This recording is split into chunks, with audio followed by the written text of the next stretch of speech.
नमो अरिहन्ताणं नमो शीदाणं नमो वायडियाडं नमो वज्रायाडं नमो लोये सव्यसाहुडं। देवादिदेव चिंतामणि पार्श्वनाथ भगवान की, शासन नायक भगवान महावीर स्वामी की, चारित चक्रवर्ती आचार्य शांति सागर जी महाराज की, संत श्रोमणी आचार्य धर्म सागर जी महाराज की, वात्सल रत्नाकर आचार्य विमल सागर जी महाराज की, मर्यादा शिष्योत्तम आचार्य भरत सागर जी महाराज की, राष्ट्र संत आचार्य श्री 108 विद्यानंद जी महाराज की, आचार्य श्री 108 सुत सागर जी महाराज की, प्रज्ञा सम मुनि श्री 108 अमित सागर जी महाराज की, 2.5 दीप में 3 कम 9 करोड़ मुनिराजों की।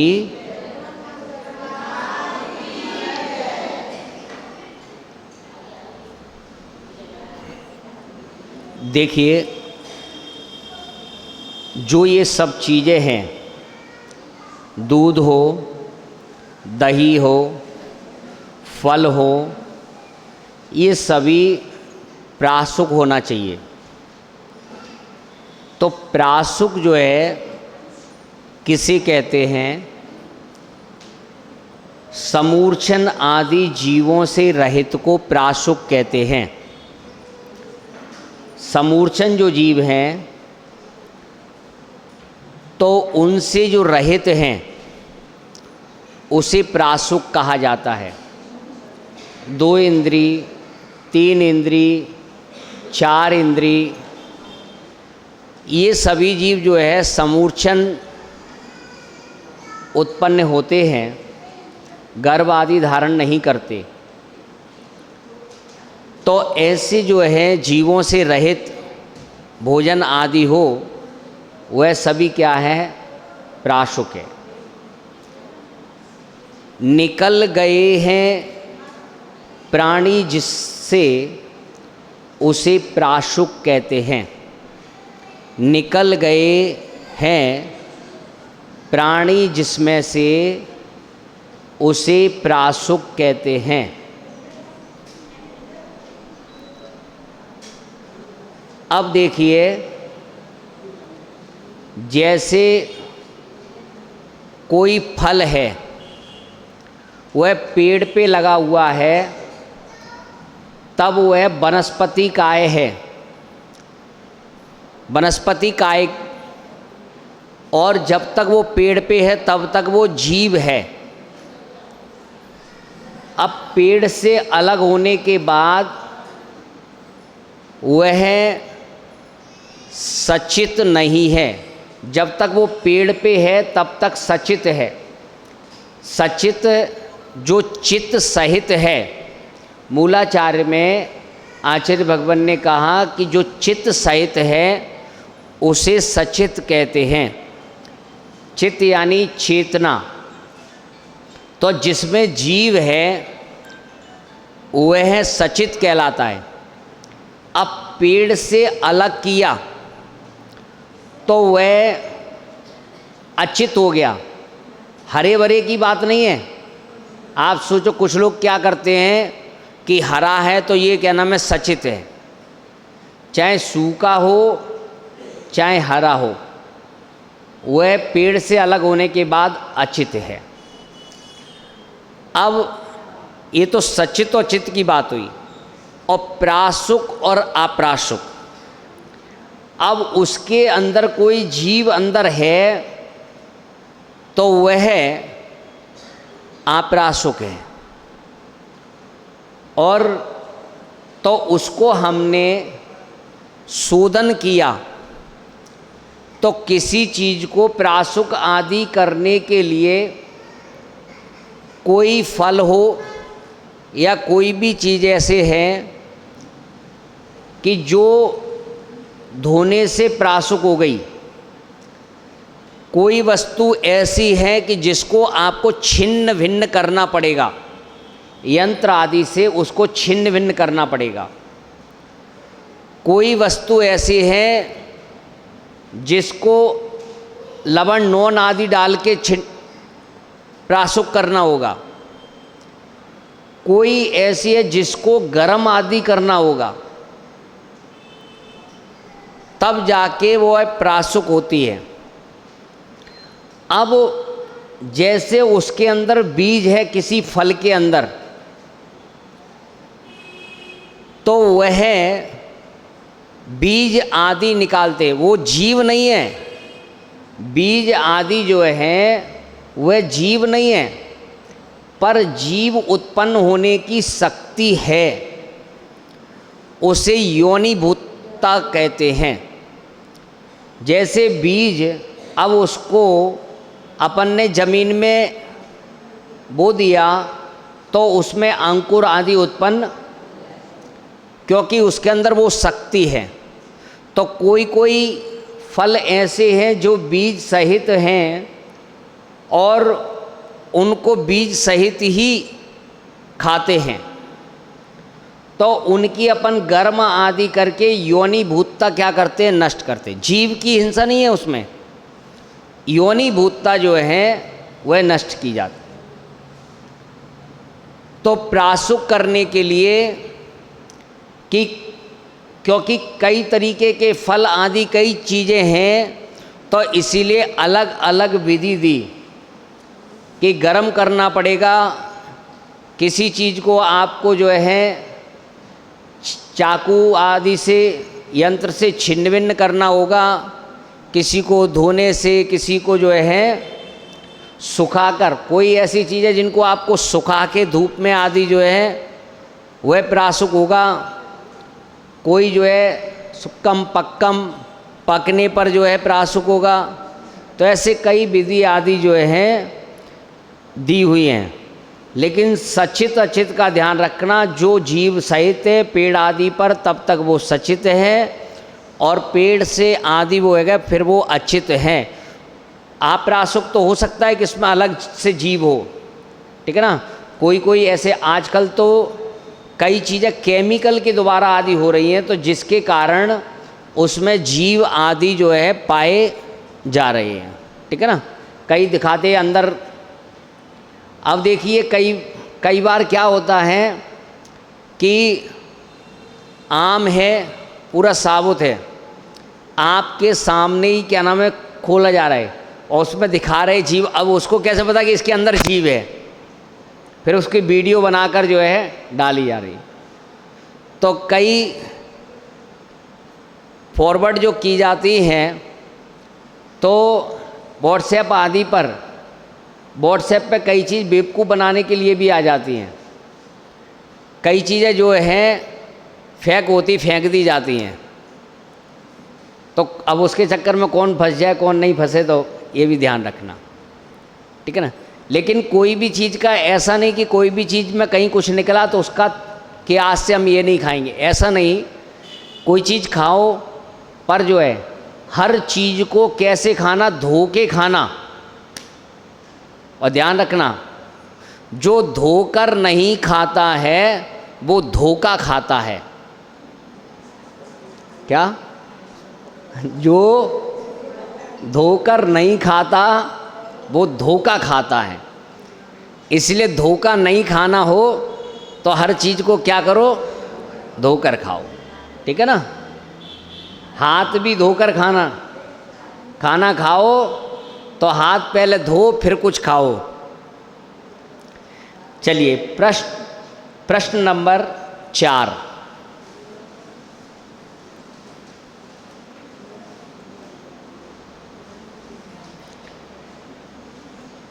पहले ऊपर 3 वाले में, जैसे हमारी नगर में कभी साधु आने की हमें सूचना आदि मिलती है, तो नगर को सजाना और जो है अपने घर घर में रंगोली बनाना। आप देखिए राजस्थान में बागड़ साइड में जाइए, गुजरात में जाइए, महाराष्ट्र कर्नाटक में, बिना उसके भी प्रतिदिन घरों के आगे रंगोली बनाते हैं। क्या? और यहाँ तो जो है मतलब ही नहीं रंगोली, और कभी ज़रूरत भी पड़ी, क्योंकि यहाँ अधिकतर रेडीमेड काम चलता है, तो आजकल वो बनी हुई कागज़ की आती है, वो चिपका दी, बन गई रंगोली। तो रंगोली, इसीलिए उधर की महिलाएं स्वस्थ रहती हैं, मेहनत करती हैं शरीर से, शरीर को यूज करती हैं। शरीर को यूज करने पर यूज लेस रहता है, और यूजलेस और यूजफुल, और यूज नहीं करोगे तो यूजलेस हो जाएगा।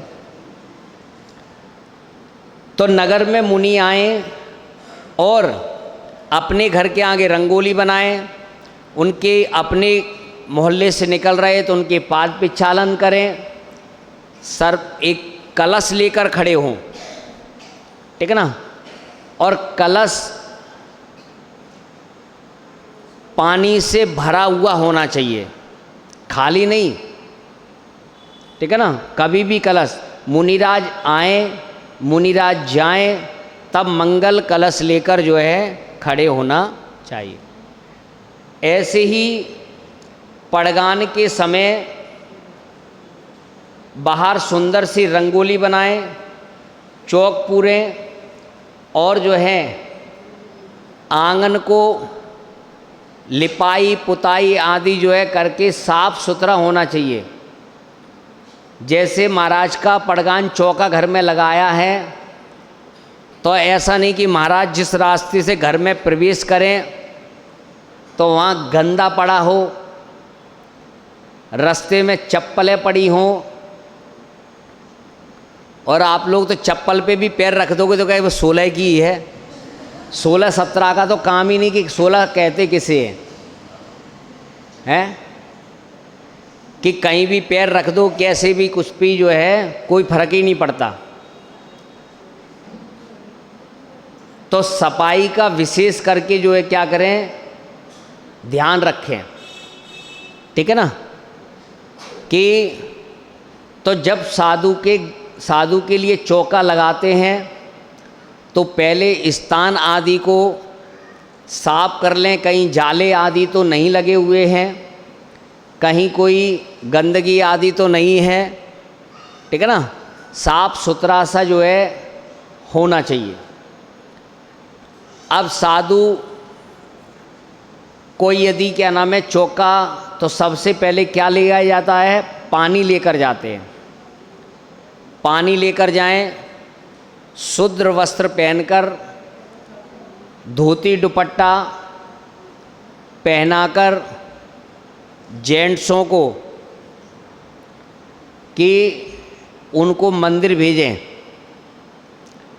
डोलची में पानी, एक हाथ पैर आदि पोंछने के लिए टॉवेल, और जो है बेसन आदि हाथ धोने के लिए,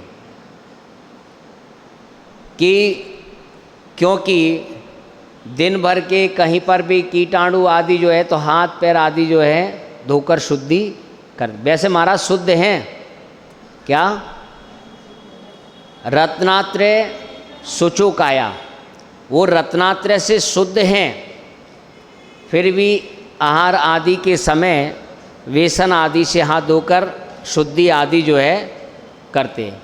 क्योंकि क्लाइमेट आदि कीटाणु के आदि जो है स्वाभाविक है, वातावरण ऐसा है तो क्लाइमेट के कीटाणु आदि जो है होते रहते। पानी देख के भेजें कि ठंडा भी ना हो और तेज गर्म भी ना हो, नहीं पता चले कि शुद्धि कर रहे और गर्म पानी इतना तेज है कि हाथ जले। कई बार ऐसा भेज देते हैं, तो वो ध्यान रखें। पड़घान के समय जब साधु वहाँ से चल दे तो घर पे सूचना, बाहर खड़े हुए, ऐसा नहीं, जब पता है कि हमने घर से आदमी भेजा है तो अब वहाँ इंतज़ार करते हुए खड़े रहना चाहिए। कि जब पहुँच रहे, अरे जल्दी जाओ, वो घर पे तो कोई खड़ा ही नहीं, फिर बुला रहे हैं, फिर कोई लोटा टपका रहा है, कोई फल गिरा रहा है, कोई कुछ कर रहा है, और नहीं तो खुद ही गिर रहा है। अब वही घर ऐसे बने हैं, क्या नाम है, कहीं सीढ़ियाँ ऐसी रपटनी है, वो पता चलता कई बार तो खुद ही गिर जाते हैं, फल नहीं गिरा तो खुद गिर गए। तो इस प्रकार से कि हाथ में पड़गाने के समय कलश हो। कलश मिट्टी का, पीतल का, तांबे का, सोने का, चांदी का कलश हो। कलश पर पहले घर में रखे हुए कोई और उस पर कपड़ा आदि लगा हुआ हो, ऐसा कलश आदि प्रयोग नहीं करना। करते हैं वो जो क्या नाम है, वो तुम्हारे कहीं मिला, कहीं घट यात्रा का मिला, ठीक है ना, वही कलश उठाए और वही उठा के क्या नाम है, सोला वोला का तो काम ही नहीं है। क्या सोला, कि ध्यान रखें कि वह कलश जो पहले से गोटा आदि ये कुछ लगा हुआ है, कपड़ा जो है लगा हुआ है, उसको प्रयोग नहीं करें। दूसरा जो है कि कपड़ा नहीं लगा लेकिन उस पर घट यात्रा में मिला था, तो उस पर जो है क्या धागा बंधा हुआ है और वही लिया उठा लिया, तो वह भी नहीं, यानी धागा आदि उस पर नहीं लगा। और जो कलश है पानी से लबालब भरा हुआ होना चाहिए, खाली नहीं तो पानी है डाल ली 2-4 बूंदे हो गया। कलश का मतलब ही है जो पानी से लबालब भरा हुआ है और उसके ऊपर श्रीफल हो, तब वो एक कलश की पूर्णता होती है। वो नारियल नहीं, सूखा वो गोला रख लेते हैं, श्रीफल होना चाहिए। फल ऐसा हो कि दिखने में सुंदर हो, इसीलिए श्रीफल कलश के, और कलश की पूर्णता भी तभी होती है श्रीफल से, वो गोला लगाने से पूर्णता नहीं होती है। और हाथ में फल हो, संतरे, मौसमी आदि जो है कोई भी फल हो, अष्टद्रव्य की सामग्री आदि हो, ठीक है ना, और ऐसी कोई वस्तुएं आदि जो जिनमें धागा आदि कपड़ा आदि लग रहा है, जो सोले में नहीं है और ना सोले में उनको किया जा सकता है, तो ऐसी वस्तुओं का भी जो है प्रयोग आदि पड़गान के समय या चौके में नहीं करना चाहिए। तो हाँ, अभी पकड़ लो, थी वो उठा लो उधर से। जिनवाणी, उसमें धागा लगाया है, उस जिनवाणी को नहीं। जिस जिनवाणी में धागा आदि नहीं लगाए, क्योंकि धागा लगाए आप लोगों ने बिगर सोले में स्पर्श किए, ठीक है ना, तो धागा आदि जो है नहीं लगा होना चाहिए। तो ये चीज़ का थोड़ा सा देखा कि कभी कोई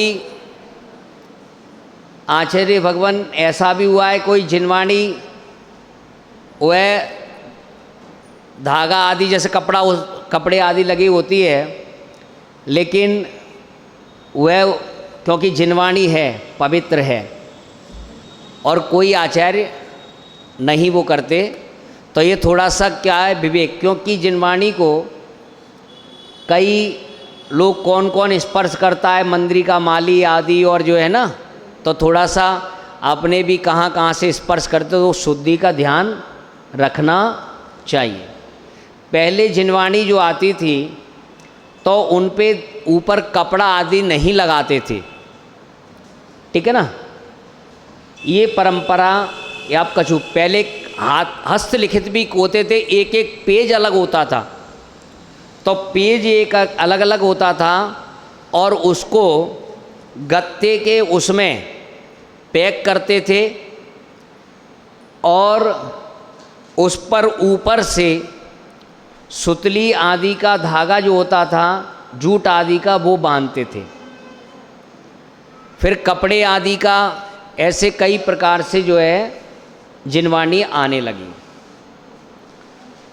तो वह पड़गान के समय इन सब वस्तुओं को लेकर कि हाथ में कुछ ना कुछ वस्तु अपने हाथ में होना चाहिए। जैसे ही मुनिराज हमें दूर से दिखाई देने लगे तो वैसे ही हमें महाराज को देखकर, और घर के सब सदस्य होना चाहिए, बच्चे भी होना चाहिए। एक दिन छुट्टी करा लो, कोई फर्क नहीं पड़ता कि बच्चों को तुमने स्कूल भेज दिया, वो सीखेंगे क्या। बच्चे यदि घर में हैं तो उनको देखने दो, वो यदि देखेंगे, आहार देंगे, तो उस क्रिया को हमने 50 साल के लिए जीवंत कर दिया। अब चौका लग रहा है, बच्चों को स्कूल भेज दिया है, फिर मतलब क्या रहा। कम से कम बच्चों को संस्कार आदि तो मिले।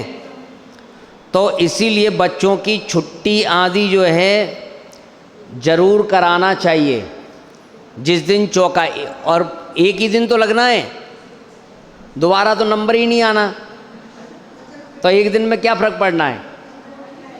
और जो बच्चे पेपर भी हो कोई बात नहीं, तुम एक पेपर पास करा देंगे उनको भी, ठीक है ना।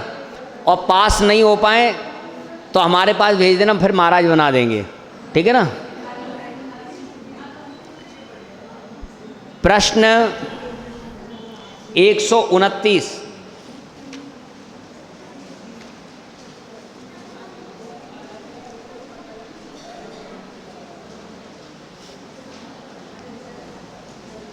मुनियों के आहार दान के समय अपनाई जाने वाली 9 प्रकार की विधि को नवदा भक्ति कहते हैं। अब देखिए कि एक ही समय में 9 पुण्य नवदा भक्ति द्वारा मुनिराज का पड़गान करते हैं, तो 9 पुण्य एक साथ मिलते हैं। और कोई काम में 9 पुण्य आपको नहीं मिलेंगे। सिर्फ एक आहार क्रिया एक ऐसी है जिस क्रिया के समय एक साथ 9 पुण्य मिलते हैं। इसीलिए आहार क्रिया जरूर करना, और 9 पुण्य तभी मिलेंगे कि जब आप 9 की 9 क्रिया में आप शामिल होंगे। ऐसा नहीं कि आप 1-2 क्रियाओं में शामिल हो गए, 9 की 9 क्रियाओं में आपको शामिल होना होगा, तब आपको 9 पुण्य मिलेंगे। तो सबसे पहले पड़गान करना, मुनिराज का पड़गान जैसे ही मुनिराज दिखें वैसे ही। और कौन पड़गाए? शुद्धि में जो वस्त्र पहने हैं वह पड़गान करे। पुरुषों को धोती दुपट्टा शुद्ध पहनकर, और ऐसे नहीं कि जो है आ गए आधे कपड़े बदले आधे नहीं बदले, तो उनको जो है महिलाएं, तो फिर भी पुरुषों को तो पता ही नहीं चलता कि क्या नाम है, क्योंकि कभी कभी पकड़ में आए। महिलाएं साड़ी आदि पहनकर, ऐसा नहीं कि सूट में आदि नहीं, सर ढका हो, ठीक है ना। लिपस्टिक विस्टिक की ऐसी कोई बात नहीं, ये सब 16 श्रृंगार हैं। सुनिए, बताएंगे आपको जो है 16 श्रृंगार में, आई बताएंगे आपको जो है लिपस्टिक आदि का जो है ना, हाँ, कोई भी चीज़ हो हिंसक पदार्थ की नहीं होना चाहिए। ये लिपस्टिक अब लोग जो पोतते हैं, पहले देखा कि वही सिंदूर लगाते थे, सिंदूर से मांग भरते थे और सिंदूरी उसको ओटों पर लगाते थे। अब ये लीप लाप के आ जाते हैं, यानी जो अशुद्ध है, अभक्ष है, वह हमारी चीज़ें घर में आना, स्पर्श करना अलग बात है, आना ही नहीं चाहिए। 16 श्रृंगार का आपको चैप्टर बताएंगे, जब ये क्या अम्मा बता रही थी वो करेंगे हरियाली तीज पे, ठीक है ना। हाँ, आदि पुराण में 16 श्रृंगार का वर्णन दिया है। तो जैसे क्या नाम है कि पड़गान के समय जैसे ही मुनिराज को देखे दूर से ही, वैसे ही वहीं से ही नहीं, और पास आ जाने दो, और पास आ जाने दो, है ना। अपना वहीं से पुण्य प्रारंभ कर दो। जैसे मंदिर दिखाई दे जाता है दूर से ही, ऐसे साधु दिखाई दे जाएं तो हे स्वामी नमोस्तु नमोस्तु नमोस्तु, अत्रो अत्रो अत्रो 3 बार बोलें, तिष्ठो तिष्ठो तिष्ठो 3 बार बोलें। और साधु यदि रुक जाते हैं तो फिर आगे की, यदि उनकी विधि नहीं मिलती है तो वो आगे जाएंगे, और यदि जो है विधि उनकी मिल गई है तो फिर आगे जो है मन शुद्धि, वचन शुद्धि, काया शुद्धि। काया शुद्धि बोलनी है, ये मत बोल देना काय की शुद्धि।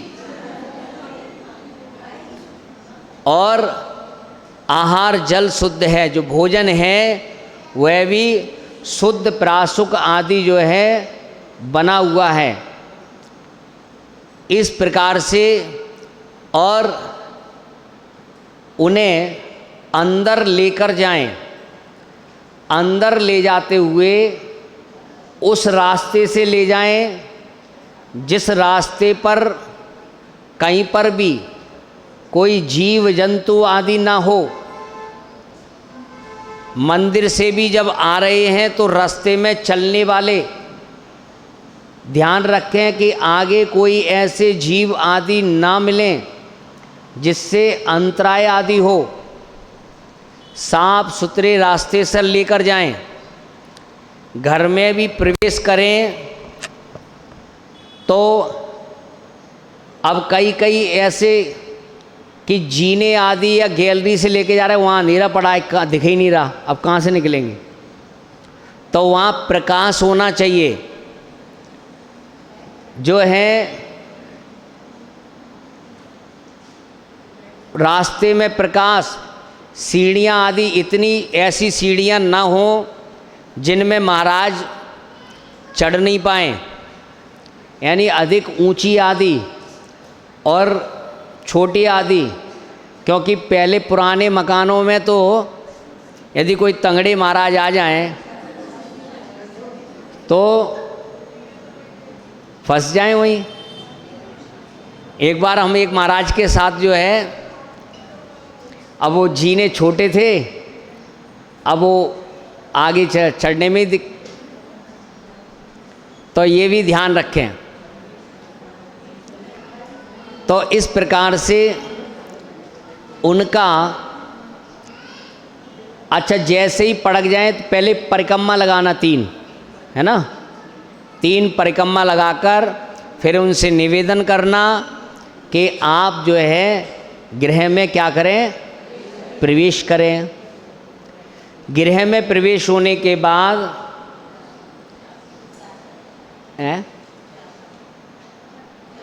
फिर जहाँ पर आहार कराना है ऐसी जगह उनको बैठा लें जहाँ उजाला हो, प्रकाश, हवा आदि आती हो। ऐसा नहीं कि क्या नाम है जो है ऐसी जगह में कहीं जहाँ फिर पसीने टपकें और फिर आप लोग उसमें भी टपकाओ, ठीक है ना। तो उच्चासन देना, पाटा आदि रखना। पाटा दीवाल से 4 अंगुल कोई जीव जंतु आदि जो है निकले तो निकल जाए, ठीक है ना। घर में बहुत कुछ पाल रखे हैं,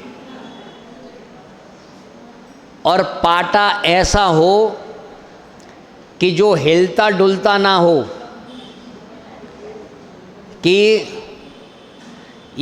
पाट कहते हैं कि पाटा खटका और साधु भटका, निकलते बने। तो पाटा हिलता हुआ नहीं होना चाहिए। नहीं, अच्छा पाटा अब क्या करें, पहले तो देखते ही नहीं है, एंड टाइम पे फिर देख रहे हैं, फिर वहाँ जो है नीचे चम्मच लगा दी।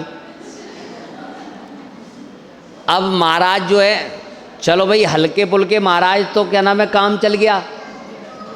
अब कोई वजनदार महाराज है, अब वो धीरे धीरे वेट पड़ा तो चम्मच हो गई टेढ़ी, तो वो चम्मच उछल के अलग, या वो जो है टूट गई, आगे का हिस्सा अलग और पीछे का। अब जो है क्या हुआ, पता चला कि महाराज का बैलेंस वो हो गया, गिर गए। तो पाटे का विशेष करके ध्यान रखें कि पाटा हिलता डुलता नहीं हो। और जो है कि कोई साधु पाटे पर खड़े होते हैं और कोई साधु जमीन आदि पर जो है होते हैं। सर्दियों में ज़मीन पर जो मार्बल आजकल इतनी ठंडी होती है तो वो नुकसानदायक होती है, तो इसीलिए स्थान ऐसा जगह खड़ी करें जहाँ पर कि वह स्थान अनुकूल हो, क्योंकि ज़्यादा देर तक जो है यदि स्थान ठीक नहीं तो खड़े होने में भी बाधा आदि जो है। तो इस प्रकार से उच्चासन देकर पाटा जो है ठीक ठाक हो, हिलता डुलता ना हो, टूटा उस कई बार एक पीछे का हिस्सा पैर नहीं है, कभी को जो बीच में जो है ना, बीच में बैठ गए, पता चला वो खाल फंस गई, क्या समझे। तो ये थोड़ा सा विवेक वाली क्रियाएं हैं कि कैसा। अब बताओ ऐसे क्या बताएं, घरों में एक पाटा तक नहीं है। महाराज का हार होना है, मंदिरों से पाटे जा रहे हैं। पहले क्या होता था कि घरों से पाटे आते थे, घरों से पाटे आते थे। उनने कि महाराज आ गया, बड़ा संघ आ गया। मंदिर में तो इतने है ही नहीं है क्या, तो घरों से जो है पाटे, उनने की 4 पाटे हम भेज देते, 4 हम भेज देते, लाओ। पहले मंदिरों में श्रावक के साधन कम थे, ये कुर्सियां मुड्डे बुड्डे ये मंदिरों में नहीं होते थे। और आजकल जो है मंदिरों में इतना सामान भरा पड़ा है तुम्हारा, ये साधन वो साधन जो है सब मंदिर में। घर में कुछ नहीं रखना चाहते, घर में चाहते बिल्कुल साफ सुथरा रहे, मंदिर में जाके कुछ भर दो हैं। तुम्हारे हर चीज पाटे बाटे कुर्सियां बुर्सियां मंदिर में देख लो, और घर में उतने ही होंगे, ज़्यादा एक्स्ट्रा हुआ कबाड़े वाले को बुलाए बेच दिया, और मंदिर में कितना इकट्ठा करो। उसके बाद पाद पिछालन करना, थाली लेना और पानी लेना। पानी ठंडा ना हो, गरम ना हो, अधिक गुनगुना सा पानी हो, और उससे पाद पिछालन करना। पाद पिछालन, देखिए पाद पिछालन का प्रभाव, पूज्य पाद स्वामी के पादों का चरणों का पिछालन किया तो वह बर्तन भी सोने का हो गया। कई महाराज के पाद प्रक्षालन करते हुए चरण छप जाते हैं। तो भावना, भक्ति, श्रद्धा से ये सारे कार्य जो है हो जाते हैं। तो इस प्रकार से पाद प्रक्षालन जल से, दूध से आदि से भी कर सकते हैं, ठीक है ना। जो भी आपके पास पर्याप्त वस्तु आदि है तो उससे कर सकते हैं। उसके बाद पूजन करना, अष्ट द्रव्य से पूजन करना। तो अष्ट द्रव्य प्रश्न नंबर है 135, क्रम से ही है। तो पूजन जल, चंदन, अक्षत, अक्षत के बाद पुष्प, दीप, नैवेद्य, दीप, धूप और फल, ये अष्टद्रव्य है। अब नंबर 1, कभी भी पूजन करना है तो सामग्री मंदिर से थाली नहीं जानी चाहिए।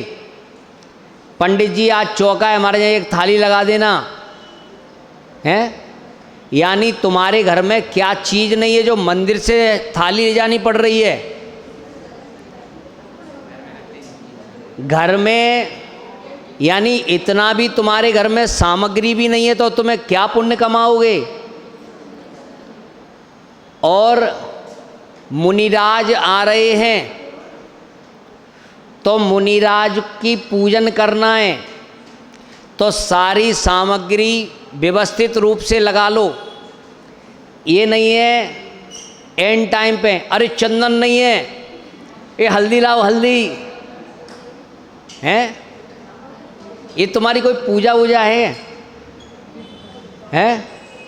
और तो पहले जल, एक कलश में जल रखें, एक कटोरी में चंदन, केसर, आजकल तो इतने सिस्टम हो गए हैं, पिसी हुई आती है, जरा सी डालो, कटोरी में केसर रखो। फिर उसके बाद अक्षत, चावल बनाए थे नहीं बनाए थे रसोई में, तो घर में चावल नहीं है क्या? तो चावल, पुष्प कहीं भी बाहर भी मिल जाते, पड़ोस में मिल जाते, नहीं घर में गमले ही लगे, उनमें से ही 2 फूल रख लो। नैवेद्य जो आपने मीठा बनाया है उस नैवेद्य को, मीठे को रख लीजिए। एक दीपक जलाइए। और जो आप चौका लगाया है तो कोले आपने जलाए, एक कोला रखिए धूप के लिए। और जो फल आपने पड़गान किया है वह फल रखिए। यानी ऐसी कोई चीज़ है जो घर में उपलब्ध नहीं हो, फिर भी मंदिर का कर्जा चढ़ा रहे हो, मंदिर से सामग्री मंगानी पड़ रही है। इतनी दरिद्रता आ गई है कि मंदिर से हमें सामग्री ले जानी पड़ रही है। यानी सारी चीज़ इतनी सुलभ तरीके से घर में होते हुए भी पर करना ही नहीं चाहते। फिर जो है मुनिराज की पूजन की, दूसरी थाली में स्वस्तिक आदि बनाकर और पूजन प्रारंभ, यानी 1 मिनट नहीं लगता, महाराज की पूरन निपटा दी है। अब सोचो कि ये साक्षात गुरु बैठे हुए हैं, तुम 1 मिनट में निपटा रहे हो, तो भगवान के सामने तो पता नहीं क्या करते होगे। अरे गुरु तुम्हारे यहाँ आए, 9 पुण्य एक साथ मिल रहे हैं, और महाराज तुम्हारे यहाँ आ गए हैं, अब बिना खाए तो जाएंगे नहीं, चाहे तुम कितनी देर में करो। तो आए हैं, उनकी आराम से बैठकर पूजन करो भक्ति भाव से। सब बच्चों को आदि परिवार के सब बैठाल कर भक्ति भाव से भजन करते हुए, क्या वो तो अब कर रहे हो, अभी तक क्या देखा नहीं कि कितने महाराज यहाँ से निकल गए हैं? ये तो मैं अब पहले भी आया हूँ, मैं पहले जब आया तो 1 मिनट भी नहीं लगा, 1 मिनट में निपटा दी। मैं तो देख के बता रहा हूँ। और वैसे तो मैं यहाँ की बात नहीं कर रहा था, मैं तो और जगह की बात कर रहा था, लेकिन जो है अब तुमने कह दिया तो मैं यहाँ की बात बता दूँ। भाई मैं यहाँ 2015 में आया, मैं यहाँ पे 17 में 16 में आया, मैं कई बार आया हूँ और 1-1 मिनट में निपटा दी। अच्छा, तब सरकार कोई और थी।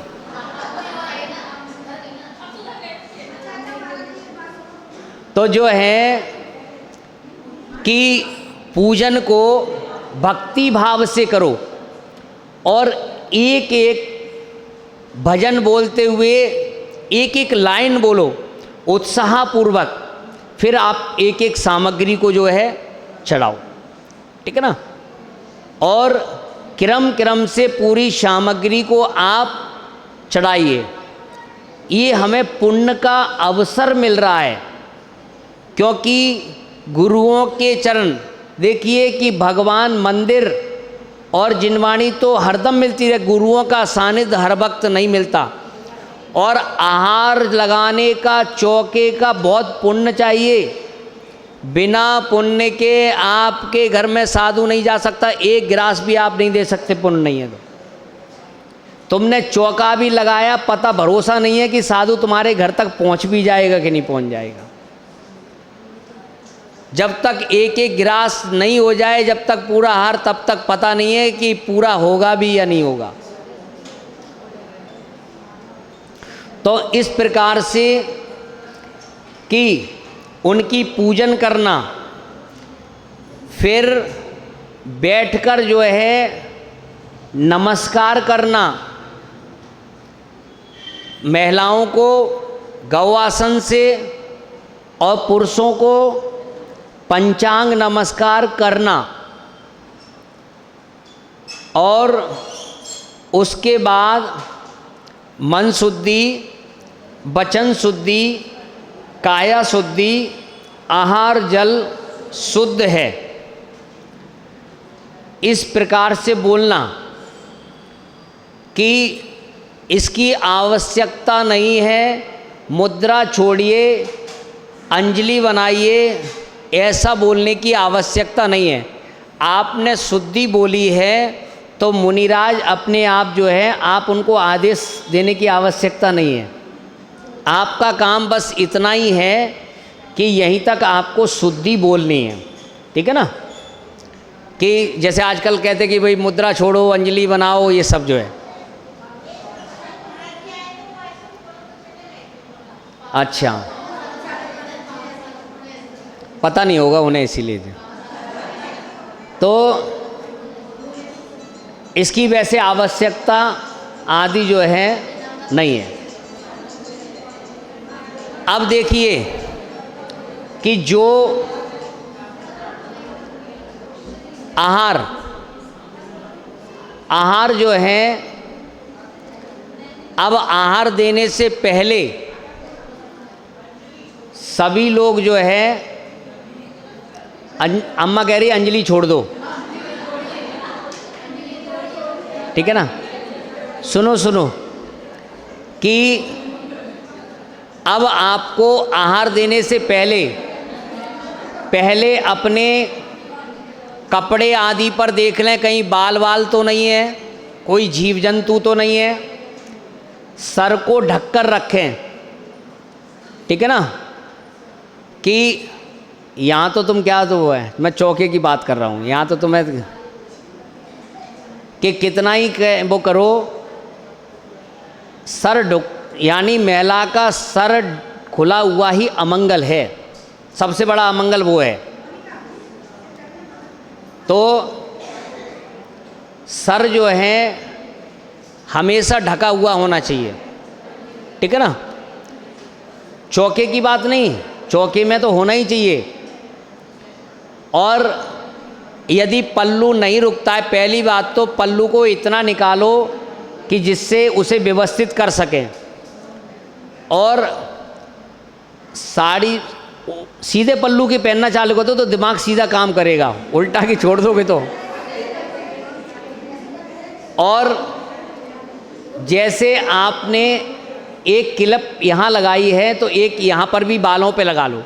बार बार देखिए, आपने कहीं पल्लू को वो किया, उससे बाल आ गया और फिर आपने दिया, तो क्योंकि जो है बाल चंद किसी की नहीं मानते, ध्यान रखना कि वो आने में फिर देर नहीं लगाते।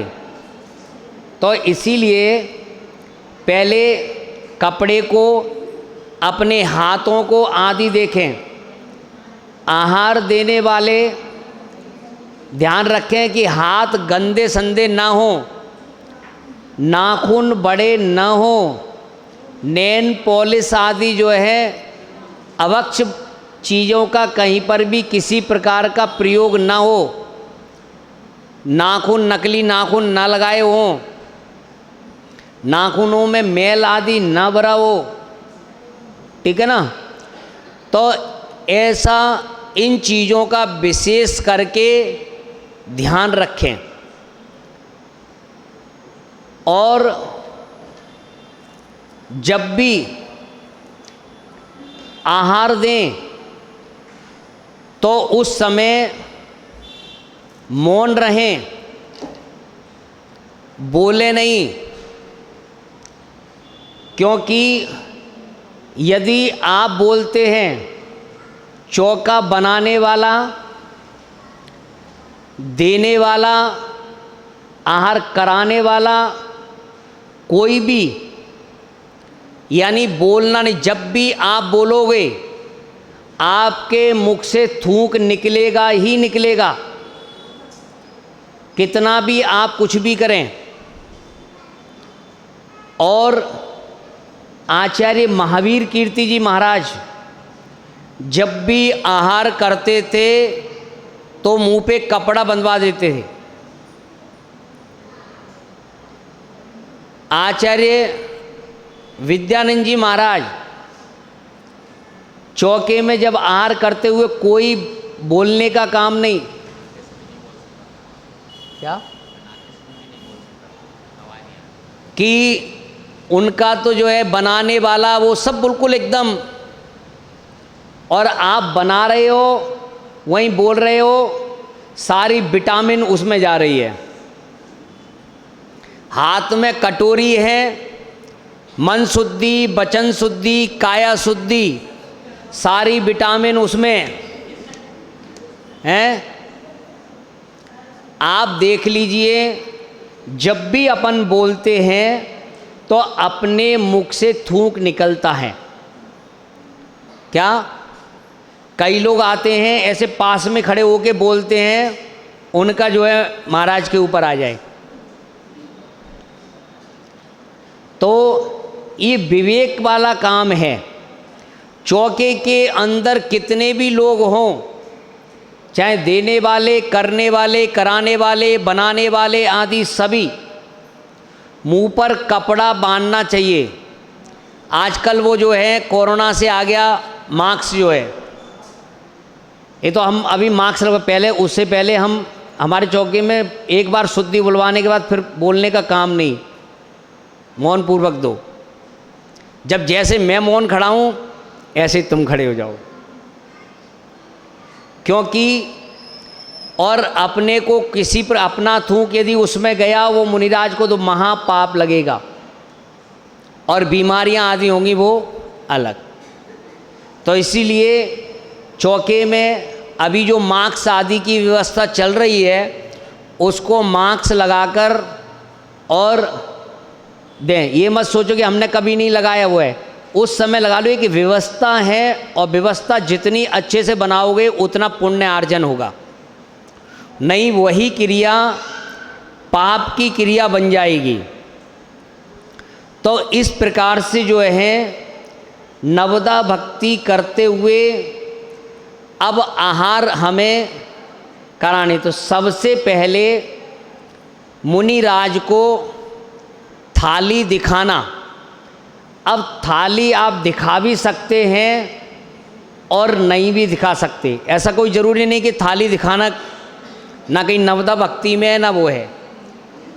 ये हाँ दिखा सकते हैं, आपकी भी सुविधा, मुनिराज की भी सुविधा, ठीक है ना।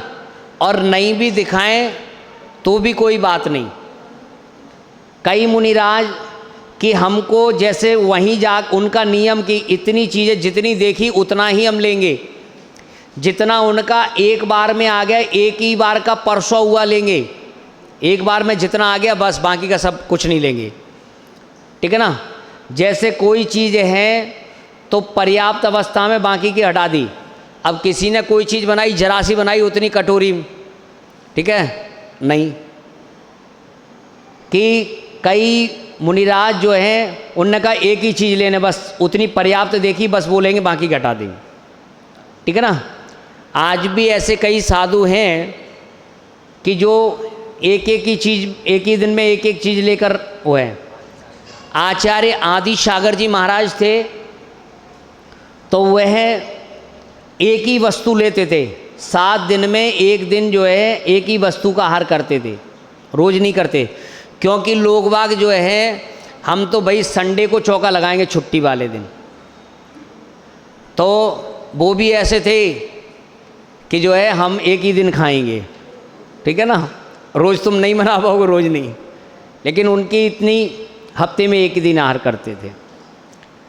आचार्य धर्म सागर जी महाराज जैसे कोई दूध लेके आ गया गिलास में, चल हटा, तो पर्याप्त आदि चीज़, एक वस्तु लेनी है, 2 वस्तु लेनी है, इतना अपना जो है, क्योंकि उनका व्रत परिसंख्यान ऐसा नियम आदि करके जो है कि कहीं भी कर सकते हैं, पड़गने में कर सकते हैं, थाली में कर सकते हैं, लेने में कर सकते हैं, कुछ भी कर सकते हैं। रस परित्याग, रस का त्याग आदि जो है कर सकते हैं। आज नीरस लेना है, कुछ भी है तो इस प्रकार से थाली दिखाएं तो वो अपनी सुविधा से आदि जो है, और आपको भी ये रहेगा कि क्या चीज़ें वो है, बाकी की चीज़ जैसे उनको लेने नहीं है और वो है, और उनको भी किसके बाद, क्योंकि आपको तो देने का नहीं है कि किसके बाद क्या देना है, लेकिन उन्हें तो किसके बाद क्या लेना है, क्योंकि एक ही समय में विपरीत चीज़ें कई होती हैं, दूध, दही, घी, मठा, जूस आदि, तो उनको कैसे मेंटेनेंस करके लेना, ठीक है ना। खाने का सबसे बड़ा वो होता है, क्योंकि साधु बनने का मतलब है साधु का आना जाना खाना, यही साधु का गहना है कि साधु को आना जाना और खाना आना चाहिए। कब ब्यार करना है, कब नहीं करना है, कहाँ करना है, कहाँ नहीं करना है, क्या खाना है, क्या नहीं खाना है। तो इसीलिए उनको एक बार सारा दिखा दिया तो वो उस हिसाब से जो चीज़ निकालनी होगी और जो चीज़ लेनी होगी, नहीं तो आप दूध दोगे, दूध के ऊपर मट्ठा लेके खड़े हो जाओगे, मट्ठे के ऊपर जूस लेके खड़े हो जाओगे। अच्छा, वस्तु कितनी बनाना, इतनी वस्तु बनाना कि जो हम दे सकें, इतनी बना के नहीं रखना, अरे ये तो भूल ही गए हम, ये कटोरी तो इतनी ही रह गई है, तो ऐसा भी नहीं। और आज महाराज ने क्या लिया था, आज महाराज ने ये चीज़ बहुत अच्छे से ली थी, तो अगले चौके में वही वाला मीनू है, अगले दिन का मीनू भी वही। तो ऐसा भी जो है नहीं करना।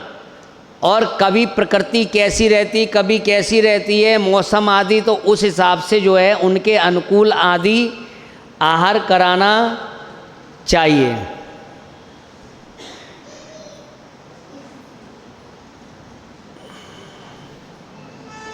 अब जो है सब्जी आदि जो है वहाँ पर पास में रखें, जिसको तुमको भी ध्यान रहे और लेने वाले को भी कब किसके बाद क्या चीज़ ली जा सकती है। ऐसा नहीं कि बार बार और या कहीं दूर तो पता ही नहीं चल रहा कि क्या है क्या नहीं है। ठंडे गरम का ध्यान रखें, ठीक है ना। रोटी ठंडी हो, ठीक है ना। सब्जियां आदि जो है गरम होनी चाहिए, जिससे वह रोटी आदि जो है क्या होगी, गलेगी।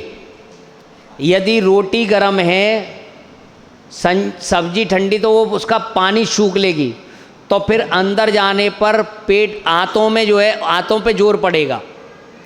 और यदि रोटी ठंडी है और सब्जी आदि गरम है और रसीली है, तो वह क्या करेगी, उसको गला देगी, वह पाचन क्रिया को बढ़ाएगी, पाचन क्रिया जो है ठीक से आदि रहेगी। अब कितना देना चाहिए, कितना लेने का प्रमाण है, तो लेने का जो प्रमाण है 32 ग्रास मुनिराज आहार करते हैं। कितना लिख लो, 32 ग्रास मुनिराज आहार करते हैं।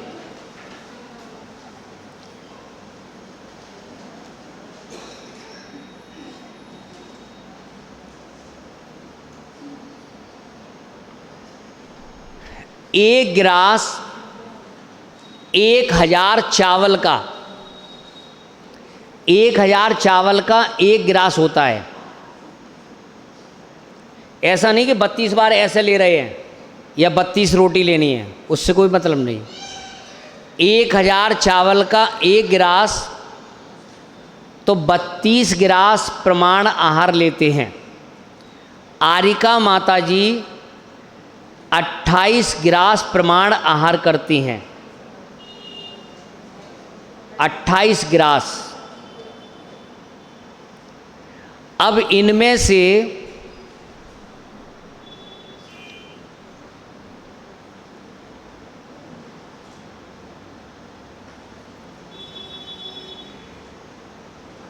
एक ग्रास का प्रमाण जो है 18 से 20 ग्राम चावल, यानी एक ग्रास में, यानी 1000 चावल का जो वजन है वो 20 ग्राम मान लो, यानी 32 ग्रास का प्रमाण हो गया 650 ग्राम चावल।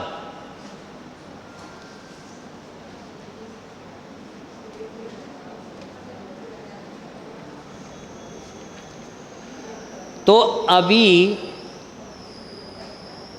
इतनी मात्रा में कोई भी साधु आहार नहीं करता, 650 ग्राम चावल। अब कुछ अम्मा कहेंगी रोटी दे दें, रोटी, ग्रास का प्रमाण तो चावल से है, तो रोटी रोटी लगाओ। अरे आपने जो भी दिया है वही आपका ग्रास है। अब ये बताओ, जिस महाराज को रोटी नहीं लेना है तो उसका फिर ग्रास तो होगा ही नहीं है, उसका तो फिर आहार मानोगे ही नहीं कि ग्रास तो लिया ही नहीं। तो इसीलिए ऐसी आकुलता व्याकुलता नहीं करना चाहिए कि हमने ग्रास नहीं दिया। अरे जो दे दिया वो ही पर्याप्त है, आहार होना चाहिए, कौनी नहीं मानना चाहिए, हट जा। ओ अम्मा कौनी मार रही है ऐसे करके, तो जो है अरे शांति से आहार करने दो, संकलेश मत करो। अब तुम गुस्से में दोगे, अब वो बरगड़ाएँ महाराज वो गुस्से वाला भोजन करेंगे, फिर महाराज को गुस्सा आएगा, और फिर तुम कहोगे कि महाराज जो है प्रधान जी से शिकायत करोगे कि महाराज गुस्सा करते हैं। तो तुमने गुस्से में दिया तो महाराज को भी गुस्सा आ गया, तो इसीलिए गुस्से में नहीं देना, ठीक है ना। आराम से सबसे लेंगे, सबको, ऐसा नहीं, गुरु किसी के साथ भेदभाव नहीं करते। गुरु ये नहीं है कि तुमसे नहीं लेंगे उनसे नहीं, पर एक व्यवस्था बना कर रखो। चौके में संक्लेशित परिणाम आदि जो है नहीं करना चाहिए, ठीक है ना। तो प्रश्न नंबर 7,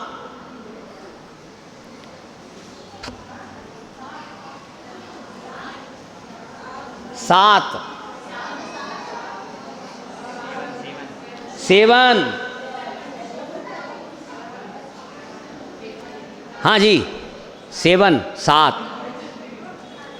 तो साधु को जो है एक नॉर्मल क्रम आदि से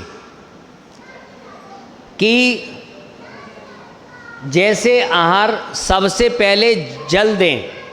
अच्छा, देने से पहले नीचे की जो बाल्टी है, बाल्टी भगोना जो भी रखो, वहाँ देख लें कोई जीव आदि तो नहीं है, उस पे फिर कपड़ा लगाएं, क्योंकि उनमें पानी आदि जो भी उसके कारण मक्खी आदि कोई मच्छर आदि कोई जीव वो है, तो उसमें गिरने से मृत्यु हो सकती है और महाराज का अंतराय होगा। तो अंतराय न हो तो वहाँ पर कपड़ा आदि जो है उस पर लगाएं, ठीक है ना। और कपड़ा आदि लगाकर फिर आहार प्रारंभ। अब आहार में सबसे पहले जल देना, जल के बाद फिर जैसा कोई मुनिराज कोई शुरू की दवा आदि हो तो ने, अन्यथा कोई प्रारंभ में मीठा लेते हैं, कोई प्रारंभ में दूध आदि लेते हैं। पित्त प्रकृति आदि है तो मीठा आदि लेंगे, ठीक है। कोई दूध लेते हैं, कोई अल्सर आदि जैसे कई बीमारी जैसे तो ठंडा लेते हैं, तो वैसा ठंडा। 3 प्रकार का पानी रखना चाहिए, ठीक है ना। तो उनके अनुकूल सबसे बड़ा देखो, आहार देने वाले तो बहुत मिल जाएंगे और दिया भी होगा। कई लोग आते हैं कि हमने बहुत बड़े बड़े महाराज का आहार दिया। आहार देना कोई बड़ी चीज़ नहीं है, पर आहार करा देना, आहार देना और आहार उनके अनुकूल करा देना, ये बड़ी बात। तो किसके बाद क्या लेना क्या देना है, ये विवेक होना चाहिए। फिर मीठा, मीठे के बाद रोटी, सब्जी, दाल, ये रसीले होना चाहिए, ठीक है ना। मट्ठा, मट्ठे से रोटी लेते हैं, कोई मट्ठे में चूर के, कोई वैसे करके। मट्ठा, दही, पापड़, जूस, ऐसे बीच बीच में पानी आदि का लिक्विड चीज़ें देते रहें, जिससे वह भोजन व्यवस्थित रूप से पाचन क्रिया को बनाकर रखे। जूस, फिर चावल, मुनक्का, ड्राई फ्रूट आदि, किशमिश, बादाम, कोई लास्ट में दूध लेते हैं, केला, इलायची, सौंफ आदि। इस प्रकार से साधु के अनुकूल आहार आदि जो है कराना चाहिए, ठीक है ना। एक बार जैसे देख लो किसके बाद क्या लेते हैं, ऐसा नहीं कि आप जो है अब चौका लग रहा है, एक बार देखो तो महाराज को ध्यान से कि क्या ले रहे हैं, क्या है, कि उनकी क्या प्रकृति है, कैसे लिया है, ठीक है ना। कि कई लोग तो जो है जिनका चौका है वो तो इधर उधर व्यवस्था ही बने रहते हैं और बाकी के दे दबा के भग जाते हैं, और हर चौके में पहुंच जाएंगे, हर चौके में जो दे दबा के। ऐसे नहीं, जब तुमको वो तो और लोगों को बढ़ाना चाहिए, सिखाना चाहिए, नए लोगों को जोड़ना चाहिए, ठीक है ना। तो इससे जो क्रिया हमारी क्या है, आगे के लिए क्या रहेगी, ये जीवंत रहेगी, ठीक है ना।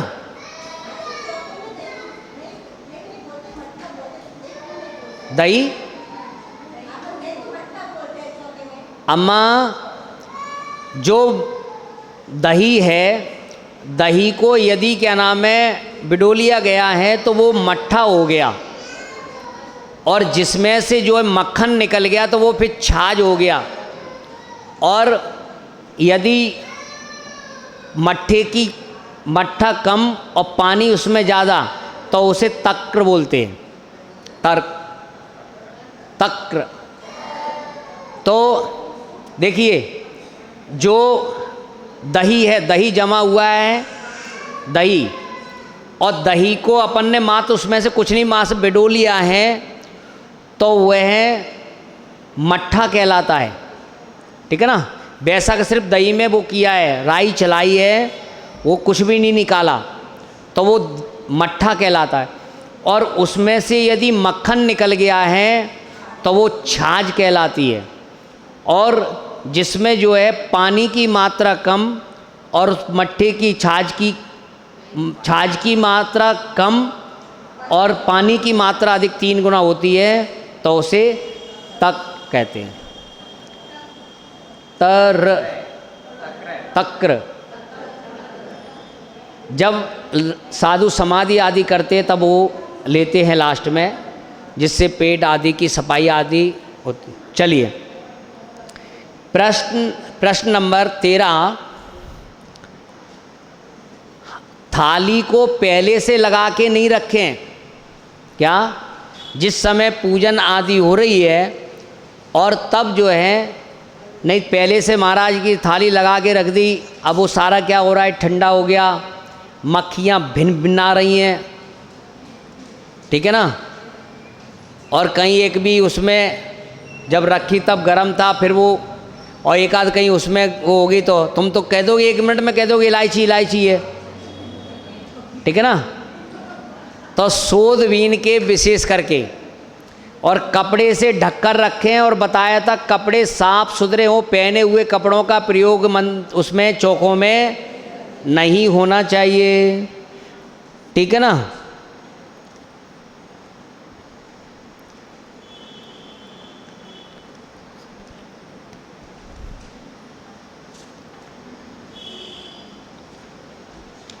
सेवेंटी 9।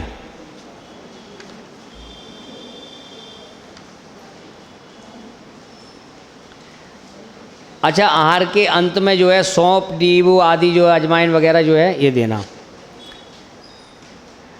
अब देखिए कि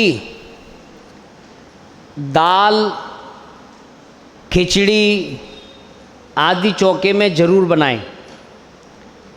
ये स्वास्थ्य के लिए लाभदायक रहती हैं।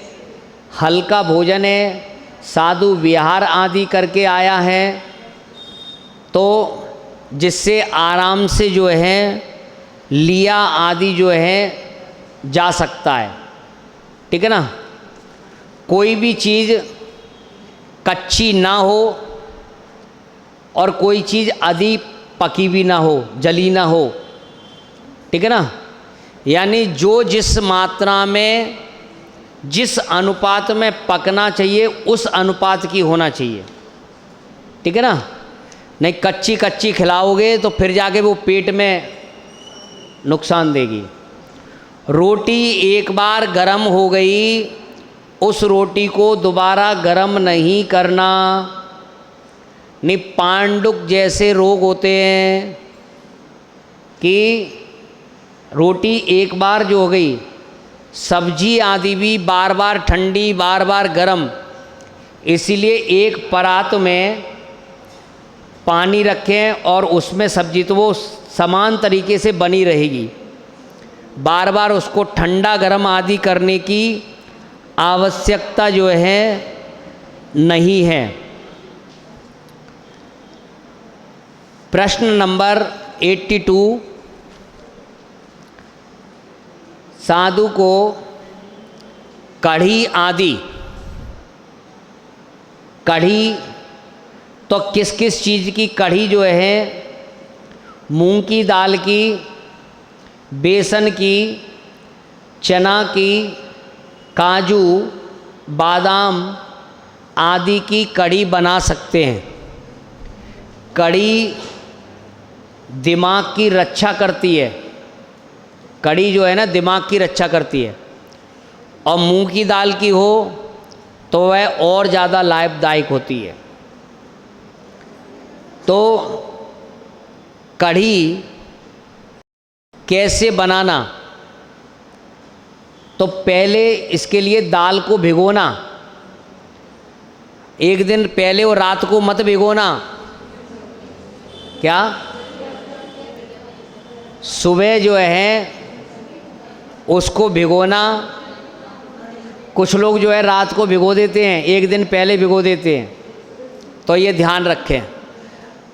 और फिर उसको दाल के छिक्कल वो निकाल के फिर उसको पीसें सिलबट्टे पे। और अब देखो तुम क्या करोगे वो नहीं, जो चीज़ जैसे होना चाहिए वैसे ही तो बताई जाएगी। अब तुम मिक्सी में पीसो, चक्की में पीसो, ये थोड़ू क्या नाम है कि सिलबट्टे पे पीसना। भाई हमने देखा भी है तो वही तो बताएंगे, हमने मिक्सी में देखा ही नहीं, क्या नाम है। ठीक है, जब हम घर में रहते थे तब मिक्सी का काम ही नहीं, सिलबट्टे पे होता था। तो सिलबट्टे पे पीसना और उसके बाद वह कढ़ाई आदि में उसको बनाना, जिसमें लिक्विड पानी पतली होना चाहिए। पहले तो उबलना चाहिए अच्छे से, उसका कच्चापन दूर होना चाहिए। और फिर उसमें मट्ठे की या जो है नींबू आदि की, जैसे कोई मट्ठे आदि की नहीं लेते हैं तो नींबू आदि की, और अन्यथा जो है नींबू कड़ी जो बनती है वो मट्ठे से बनी हुई, वही कड़ी दिमाग की रक्षा करती है, वही लाभदायक है। कड़ी के अंदर जो है बहुत से तत्व आदि पाए जाते हैं जो हमारी उम्र आदि बढ़ाने में भी, यानी शरीर को फिट रखती है। तो इस प्रकार से जो है कि उसमें कई तत्व आदि जो है पाए जाते हैं। कड़ी को अच्छे से उबालें, पतली ऐसे नहीं गाढ़ी बाड़ी सी करकुरी के जो है, और ऐसा नहीं उसमें कुछ भी डाल डूल के। अधिक मात्रा में मिर्ची नहीं हो, यानी कोई भी चीज़ बनाओ अनुपात कितनी चीज़ क्या क्या डालना चाहिए, रसोइया उसे कहते हैं। ऊपर से तुम नमक डाल रहे हैं, ऊपर से कोई चीज़ डालने की ज़रूरत पड़ रही है या उसमें कम है, वो रसोइया नहीं कहलाता है। रसोइया उसे कहते हैं कि कितनी वस्तु बनाई है, उसमें कितने अनुपात में क्या क्या चीज़ डलेगी, कितना जीरा डलना है, कितनी मिर्च डलनी है, कितनी हल्दी डलनी है, कितना पानी डलना है, कितना उसे उबालना है, तो वो रसोइया है। और बाकी के तो जो है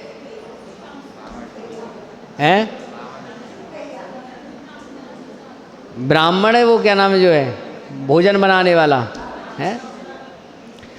तो इस प्रकार से कि उसका ध्यान रखना चाहिए। उनको किस उसमें देखिए, जो मुनिराज होते हैं उनको अतिथि कहते हैं। क्या कहते हैं? अतिथि। ऐसा नहीं कि महाराज आ गए तो आफत आ गई, अतिथि हैं। महाराज आप आ गए, क्या नाम बिना बताए आ गए, क्या नाम है, खबर ही नहीं भेजी। अब खबर भेज देते तुम कर क्या लेते, ये बताओ हैं भाई। महाराज आ गए तभी तभी क्या नाम है कमरे की सफाई होनी है, पाटा तभी लगना है। महाराज आ गए, व्यवस्था कर, क्या व्यवस्था कर देते? अरे चौका, चलो कोई कुछ कह रहे क्या, 1 घंटे बाद खिला देना, कौन सा फर्क पड़ना है। आटा कैसे पिसेगा, कोई बात नहीं, खिचड़ी बनाओ। लेकिन कभी भी साधु से ये नहीं कि आप बिना बताए आ गए। अतिथि हैं जिनकी आने की नहीं है कोई तिथि, उन्हें कहते हैं अतिथि। क्या कभी भी आ सकते हैं। अब जो है तुमने इतनी हिम्मत कैसे हुई ये कह दिया कि चौके की व्यवस्था क्या नाम है। अतिथि के लिए आपको अपने घर में प्रतिदिन रोज बनाना होगा। कुछ लोग कहते हैं कि महाराज का चौका नहीं लगता। क्या ये जो फिक्स कर रखे हैं, ये जितने भी ये फिक्स चौके हो रहे हैं ना, ये सब रिक्स वाले काम हैं। क्या ये हम रिक्स लेके हमारे नाम से चौका, ये रिक्स है। अतिथि का चौका फिक्स नहीं होता तो उसे कोई रिक्स नहीं लेनी पड़ती। क्यों? अतिथि है। अब कुछ लोग कहते हैं कि महाराज का चौका नहीं लगता। अतिथि के लिए आपको अपने घर में बनाना ही पड़ेगा।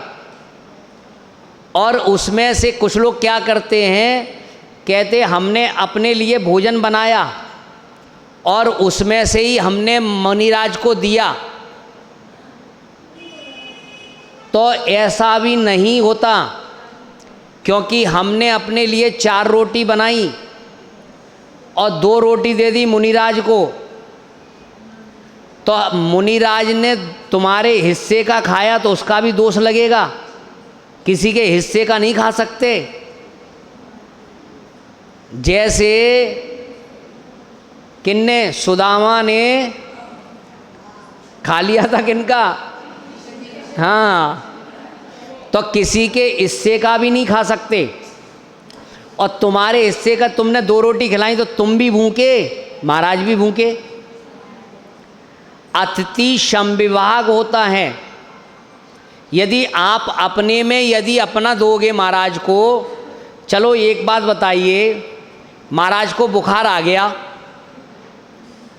अब क्या नाम है, दवाई देनी है, अब करो अतिथि समविभाग,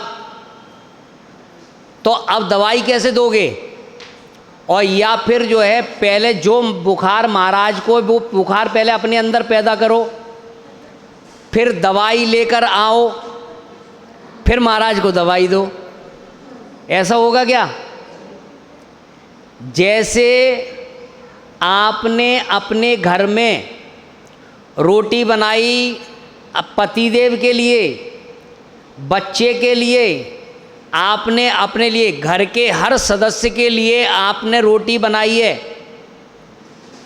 पहले कुत्ते की रोटी निकालते थे, गाय की रोटी निकालते थे, वो सफाई करने वाली आती थी उसकी रोटी निकालते थे, मालिन आदि आती थी उसकी रोटी निकालते थे, यानी घर में सबकी रोटी बनती थी। ऐसे ही मुनिराज जो है अतिथि हैं, अतिथि के लिए बनाया जाता है कि चौका जो है, अभी तो चौका तो हनुमान सागर के नाम का हो रहा है। अतिथि कोई भी आ सकता है, यानी नाम नहीं, मुनिराज के लिए हम बना रहे, शुद्ध बनना है तो मुनिराज के लिए जो है हम क्या कर रहे हैं, बना रहे हैं। अब उसमें कोई भी आ जाए, ये जरूरी नहीं है कि यही आना है, कोई भी आ गए तो उस आहार में कोई दोष नहीं है। और तुमने फिक्स करके ये मारा, चाहे 10 चौके लगे हों, कोई एक साधु है 10 चौके लग रहे हैं और किसी भी चौके में जा रहे हैं तो भी दोषित हैं। क्यों? क्योंकि रोज तो तुम्हारा लगी नहीं, जब महाराज है तभी तो तुम लगा रहे हो, और 10 ही लग रहे हैं। यदि वहाँ 100 घर है तो 100 घर में भी लग रहे हैं तो बात है, तब किसी में जाए कोई नहीं। लेकिन फिक्स फिर भी हैं 10 चौके भी, फिक्स फिर भी हैं 10 चौके, तो चाहे 1 लगा है 10 लगे हैं, लेकिन ये सारे क्या है, फिक्स है। और जहाँ फिक्स हैं वहाँ रिक्स है। और अब 9 चौके खाली गए, और जिसका चौका खाली गया है वो सुनाए बिना रहेगा नहीं। क्या वो नहीं छोड़ने वाला? जहाँ आहार हो गया है, चाहे 10,000 रुपये खर्च हुए हों, कोई दिक्कत नहीं, और जिसका चौका खाली गया है उसके 10 रुपये भी खर्च हुए हैं तो वो सुनाए बिना नहीं रहेगा कि आज तो मेरा चौका खाली चला गया, महाराज उनके यहाँ चले गए, फिक्स था महाराज का, कर लो फिक्स। और जहाँ फिक्स हुआ वहाँ रिक्स है। ध्यान रखना। तो इस प्रकार से अतिथि आदि के लिए हमें प्रतिदिन आदि जो है बनाना ही, अतिथि संविभाग आदि जो है ये आज देखिए इस कली काल में भी ये हमारा बड़ा सौभाग्य है कि आज भी हमें दिगंबर साधु मुनिराज दिखाई दे रहे हैं समाज में, उनको हम आहारचर्या करा रहे हैं। अभी कोरोना काल में हर धर्म की साधु हैं, किनके टिपन लग के गए, किनके कहाँ पहुँच गए, कैसे खाया क्या है, लेकिन दिगंबर साधु ने बनाकर नहीं खाया, कहीं टिपन लगकर नहीं आया। आज भी भगवान आदिनाथ की चर्या का पालन करने वाले आज भी दिगंबर साधु हमें दिखाई दे रहे हैं। तो अपने घर में, जिसके घर में चौका लगता है उसके यहाँ पंच आश्चर्य जो है हुआ करते हैं। कल बताएंगे आपको, आगे का अपना समय आदि जो है हो रहा है। देखिए ये पंचांग है, पंचांग लाओ एक हमें बताओ। पंचांग जिनने ले लिए ना, आपको इसमें से हम कुछ चीज़ें बता दे रहे हैं। लाओ एक हमें बता दो। इसमें तिथि बार आदि जो है होते हैं। जैसे प्रश्न नंबर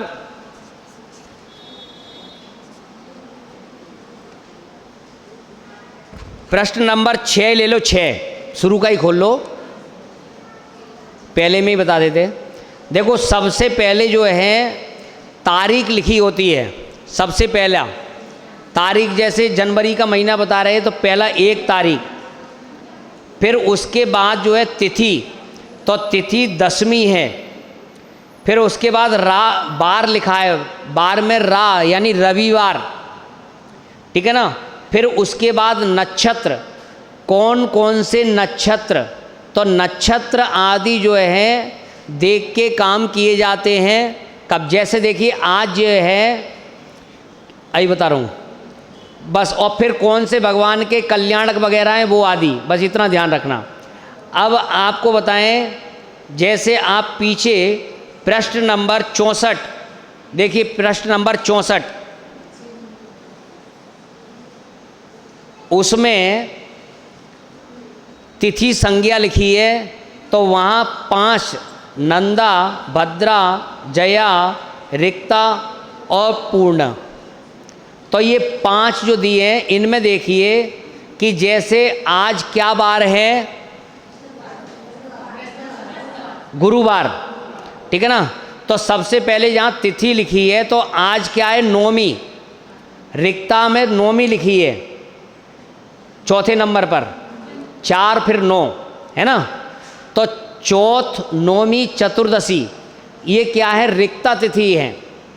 अब आगे बढ़ेंगे, जहाँ सिद्धि योग लिखा है तो यदि शनिवार उस दिन पड़ता है तो सिद्धि योग बनता है। तो यदि अपन एक काम करें तो 1000, चौथ, 9वीं, चतुर्दशी दिन पड़े शनिवार, एक काम के साथ सहस्त्र काम सही, एक काम करो तो हजारों काम बन जाएंगे। आगे बढ़े तो जो है लास्ट में लिखा हुआ है कि गुरुवार, और यदि गुरुवार पड़ जाए तो क्या बनता है, मृत्यु योग बनता है। जैसे आज 9वीं है और आज जो है क्या है, गुरुवार है, तो कोई भी अच्छे काम आदि जो है आज नहीं करना चाहिए। यदि करते भी हैं तो वो कार्य पूर्ण रूप से सही नहीं होगा, ठीक है ना। रिक्ता आदि जो है वह, तो कभी अपन कुछ भी करते हैं, ऑपरेशन कराने, कभी कहीं जा रहे हैं, यात्रा पे जा रहे हैं, तो ऐसी घटनाएं आदि नहीं हो। तो इसमें जो है तिथि दी है और देख लें कौन सा बार है तिथि पे, तो वो अपने लिए अच्छा है। तो कभी टिकट कराना, कोई काम कराना आदि जो है देख लें, ठीक है ना। तो ये चीज़ें जैसे क्या नाम है। उसके बाद एक चीज़ और,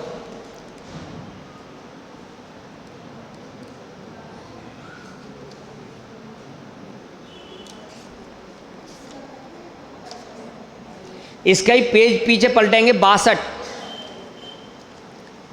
62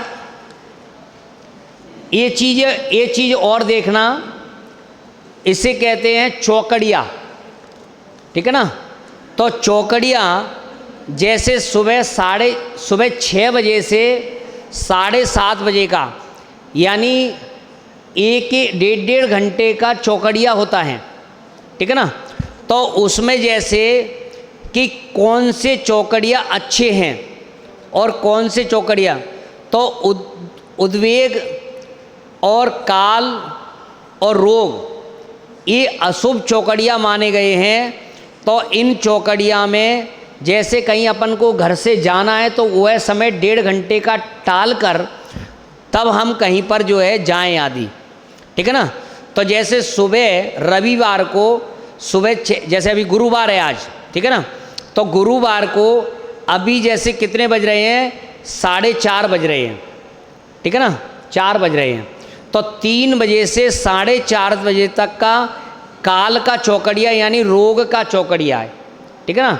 तो उसमें जैसे कार्य नहीं करना, यानी अमृत का चौकड़िया हो, शुभ का चौकड़िया हो, लाभ का चौकड़िया हो, चर का चौकड़िया हो, तो उनमें जैसे अपन को कहीं जाना आना हो, कुछ करना हो तो वह काम कर लेना, तो वो मुहूर्त के हिसाब से अच्छे उसमें काम हो जाएगा। नहीं तो कहीं पर भी जो है कई घटनाएं आदि हो जाती हैं, तो थोड़ा सा समय आदि का इनमें देख के। इधर दूसरी तरफ जो है राहु काल लिखा है, यह दिन में एक बार राहु काल आता है, ठीक है ना। तो जैसे सोमवार को 7:30 से 9 बजे तक, मंगलवार को दोपहर में 3 बजे से 4:30 तक, बुधवार को 12 बजे से 1:30 बजे तक, गुरुवार को 1:30 बजे से 3 बजे तक, शुक्रवार को 10:30 से 12 बजे तक, और शनिवार को 9 बजे से 10:30 तक, और रविवार को जो है 4:30 से 6 बजे तक। तो इन चीज़ों को थोड़ा सा देख लें, ठीक है। किसी को नहीं समझ में आएगा तो और बता देंगे।